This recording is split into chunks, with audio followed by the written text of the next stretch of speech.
माँ शैलपुत्री की कथा।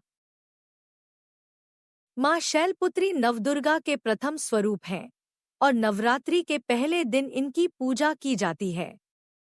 शैलपुत्री का अर्थ होता है पर्वतराज की पुत्री, क्योंकि यह हिमालयराज हिमावन की पुत्री के रूप में जन्मी थी। यह माँ पार्वती का ही एक रूप है। माँ शैलपुत्री की पौराणिक कथा। पूर्व जन्म में माँ शैलपुत्री सती के रूप में जन्मी थी। वे राजा दक्ष की पुत्री और भगवान शिव की पत्नी थी। सती शिवजी की अनन्य भक्त थी, लेकिन उनके पिता दक्ष भगवान शिव को पसंद नहीं करते थे। एक बार राजा दक्ष ने एक महायज्ञ का आयोजन किया, जिसमें सभी देवी देवताओं को आमंत्रित किया, लेकिन शिवजी को नहीं बुलाया। जब सती को यह ज्ञात हुआ, तो उन्होंने यज्ञ में जाने की इच्छा जताई। शिवजी ने उन्हें समझाया कि उनके पिता उनका अपमान करेंगे, लेकिन सती अपने पिता के घर जाने के लिए अडिग रहीं।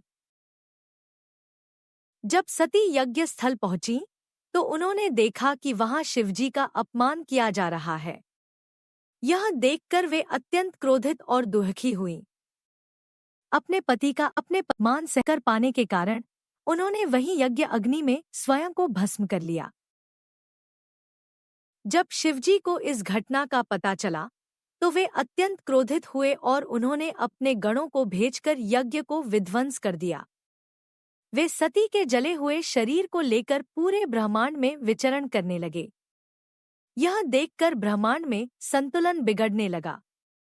तब भगवान विष्णु ने अपने सुदर्शन चक्र से सती के शरीर को 51 भागों में विभाजित कर दिया। ये सभी भाग धरती पर गिरे और वही स्थान शक्ति पीठ कहलाए। इसके बाद सती ने हिमालयराज हिमावन के घर शैलपुत्री के रूप में पुनर्जन्म लिया। उन्होंने कठोर तपस्या कर भगवान शिव को पुनः पति रूप में प्राप्त किया। माँ पुत्री का स्वरूप। माँ शैलपुत्री नंदी बैल की सवारी करती हैं। एक हाथ में त्रिशूल और दूसरे हाथ में कमल का फूल होता है।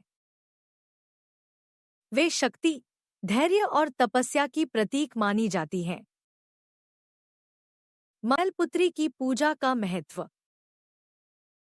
शैलपुत्री मूलाधार चक्र को जागृत करती हैं और भक्तों को साहस, आत्मबल और स्थिरता प्रदान करती हैं। नवरात्रि के पहले दिन इनकी पूजा करने से आध्यात्मिक उन्नति का मार्ग प्रशस्त होता है।